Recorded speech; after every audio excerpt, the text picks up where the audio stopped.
नमस्कार बंधुरा साईपाला food and travel चैनलটিতে আপনাদের সকলকে স্বাগত জানাচ্ছি। আশা করি সকলে ভালো আছেন, সুস্থ আছেন আর আমিও খুব ভালো আছি। আজকে আমি আপনাদের সামনে আবারো হাজির হয়ে গেছি নতুন একটা রেসিপি নিয়ে।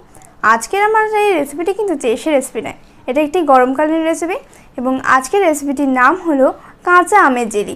সম্পূর্ণ ঘরোয়া পদ্ধতিতে কোনো রকমের কেমিক্যাল ফুড কালার ছাড়াই আমি আজকের রেসিপিটি তৈরি করে দেখাবো। আশা করছি আমার আজকের রেসিপিটিও আপনাদের ভালো লাগবে, তো সম্পূর্ণ ভিডিওটি দেখতে থাকুন।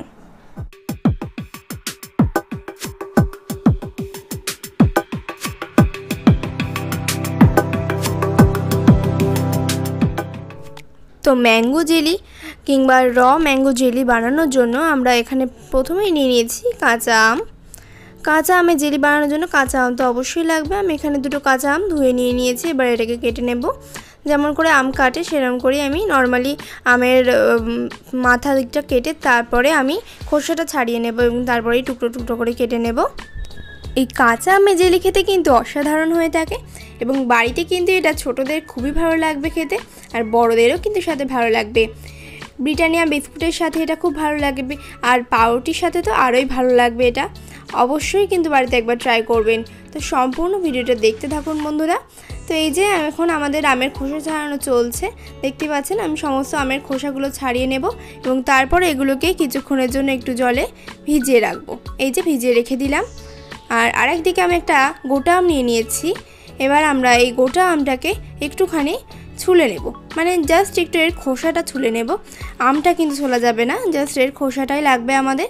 একটা পরিষ্কার দেখে আম নিয়ে নিয়েছি, তার জন্য আমি এই যে ঠিক এইভাবে আমি এর খোসাগুলো জাস্ট ছাড়িয়ে নেব আর মানে একটুখানি ছুলে নেব আর কি। গ্রেটারটা দিয়ে আমাদের এটা করতে হবে।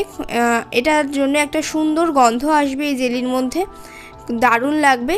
তো অবশ্যই এটা কিন্তু করতেই হবে। আমি এভাবে একটু খোসাটা ছুলে নিয়ে রেখে দেব আমটাকে, আমটা আর আমাদের লাগবে না।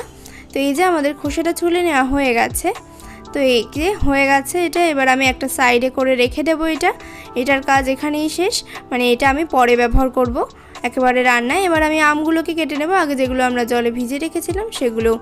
তো এই যে আমগুলোকে আমরা এবার টুকরো টুকরো করে কেটে নিচ্ছি। এটা অবশ্যই ছোটো ছোটো টুকরো করে কেটে নিতে হবে, খুব একটা বড় টুকরো রাখলে কিন্তু চলবে না। এগুলোকে ছোট ছোট টুকরো করে কাটতে হবে, তাহলেই আমাদের এটাকে পেস্ট করতেও সুবিধা হবে। তো এই যে ভালো করে ছোট ছোট টুকরো করে আমি এগুলোকে কেটে নিচ্ছি। এই যে ঠিক এরম করে। আর এগুলো কিন্তু অবশ্যই টক আম, মিষ্টি আম নয় একেবারেই। সব কটাই আমি আম এভাবেই টুকরো টুকরো করে কেটে নেব, যেমন করে আম কাটতে হয় সেরমভাবেই, জাস্ট এর মধ্যে আলাদা কিচ্ছু নেই।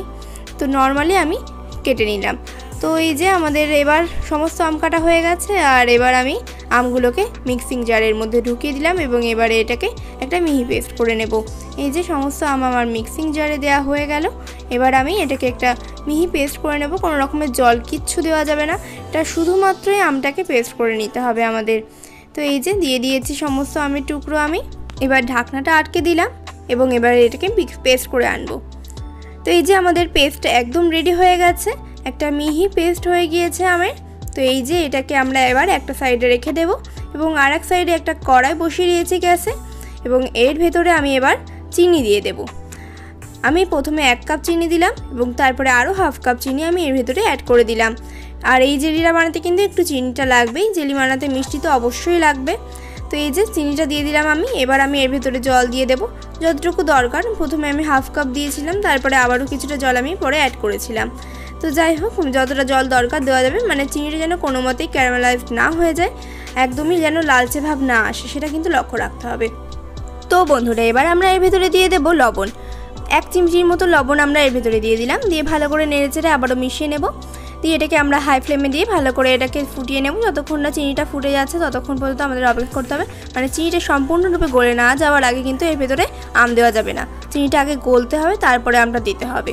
তো এই যে এটা ফুটে যাক, ততক্ষণ পর্যন্ত আমরা অপেক্ষা করছি। আর এর মধ্যে কিন্তু আমরা তার মধ্যে 3টে এলাচও দিয়ে দিয়েছিলাম, অবশ্যই ছোটো এলাচ ভেঙে দিয়ে দিয়েছিলাম।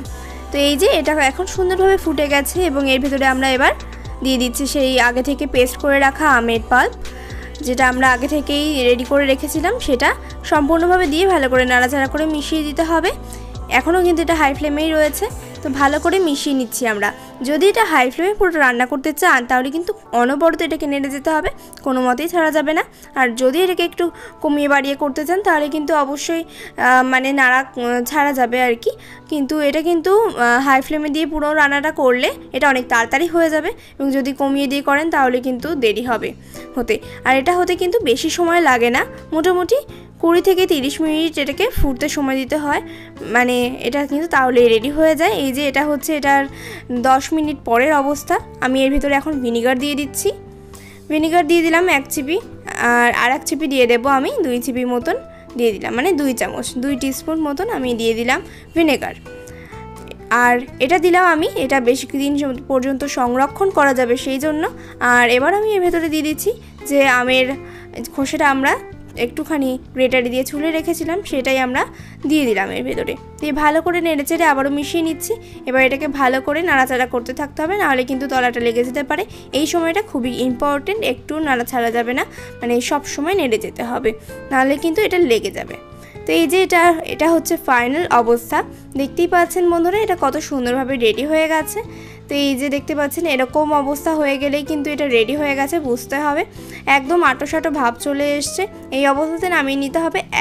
যদি একদম শুকো করতে চান তাহলে কিন্তু পরে এটা আরও টাইট হয়ে যাবে, সেক্ষেত্রে খেতে ভালো লাগবে না, ওই জন্য এরকম অবস্থাতে নামিয়ে নিতে হবে। তো এই যে এবার আমি এটাকে নামিয়ে নিচ্ছি। এটা মোটামুটি আমার 30 মিনিটের মাথাতেই রেডি হয়ে গেছিলো। তো এই যে এবার আমি এটাকে একটা বাটিতে ঠান্ডা হতে রেখে দেব। তো এই যে আমার এবার ঠান্ডা হয়ে যাওয়ার পর, পুরোপুরি ঠান্ডা হয়ে যাওয়ার পর আমি এটাকে একটা কাঁচের বয়ামে ভরে নিচ্ছি, তাতে করে এটা বেশি দিন পর্যন্ত সংরক্ষণ করা যাবে। অবশ্যই কিন্তু এটাকে ফ্রিজে রাখতে হবে, তাহলে কিন্তু এটা আরও ভালো থাকবে। তো এই যে বন্ধুরা দেখতে দেখতেই তৈরি হয়ে গেল আমাদের কাঁচা আমের ম্যাঙ্গো জেলি।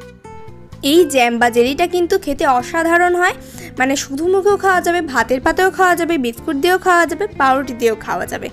তো অবশ্যই কিন্তু বাড়িতে একবার ট্রাই করবেন। আর এটা কিন্তু ফ্রিজে সংরক্ষণ করলে বেশি দিন সংরক্ষিত থাকবে, এবং বাইরে রাখলেও বেশ কয়েকদিন পর্যন্ত এটা ভালোই থাকে, মোটামুটি 1 মাসের মতো তো বাইরে রাখতেই পারবেন। আর যদি ফ্রিজে রাখেন আরও বেশি দিন এটা ভালো থাকবে। তো প্রিজারভেটিভের জন্য তো আমরা এর ভেতরে লবণ আর ভিনেগার দিয়েছি, সেই জন্য বাইরে রাখলেও কিন্তু এটা ভালো থাকবে। তো এই যে বন্ধুরা আমাদের আমের জেলি রেডি হয়ে গেছে। তো বাড়িতে চটপট করে এক্ষুনি রেসিপিটা বানিয়ে ফেলুন, এখন তো কাঁচা আমেরই সময়, আর কিছুদিন পর আম তো পেকে যাবে, তখন কিন্তু আর রেসিপিটা বানানো যাবে না। তো তাড়াতাড়ি করে বাড়িতে এটা বানিয়ে ফেলুন আর সকলকে খাওয়ান, সকলেরই আশা করছি খুব ভালো লাগবে। তো বন্ধুরা আমার আজকের এই কাঁচা আমের ম্যাঙ্গো জ্যাম কিংবা জেলি রেসিপিটি আপনাদের কেমন লাগলো অবশ্যই কিন্তু কমেন্ট বক্সে কমেন্ট করে জানাতে একদম ভুলবেন না। আর অবশ্যই আমার চ্যানেলটি সাবস্ক্রাইব করে পাশে থাকা বেল বাটনটিতে প্রেস করে রাখবেন। আর অবশ্যই কিন্তু বাড়িতে একবার হলেও ট্রাই করুন, বাচ্চাদের সকলে তো খুবই ভালো লাগবে, এটি আমি গ্যারান্টি সহকারে বলতে পারি। আর অবশ্যই কিন্তু আমার ভিডিওটি অবশ্যই ফ্রেন্ডস আর ফ্যামিলির সাথে শেয়ার করতে একদম ভুলবেন না। ভিডিওটিতে একটি লাইক করে দেবেন। সকলে খুব ভালো থাকবেন, সুস্থ থাকবেন। আমি আবারও হাজির হব নতুন কোনো রেসিপি নিয়ে। ততক্ষণের জন্য বিদায়।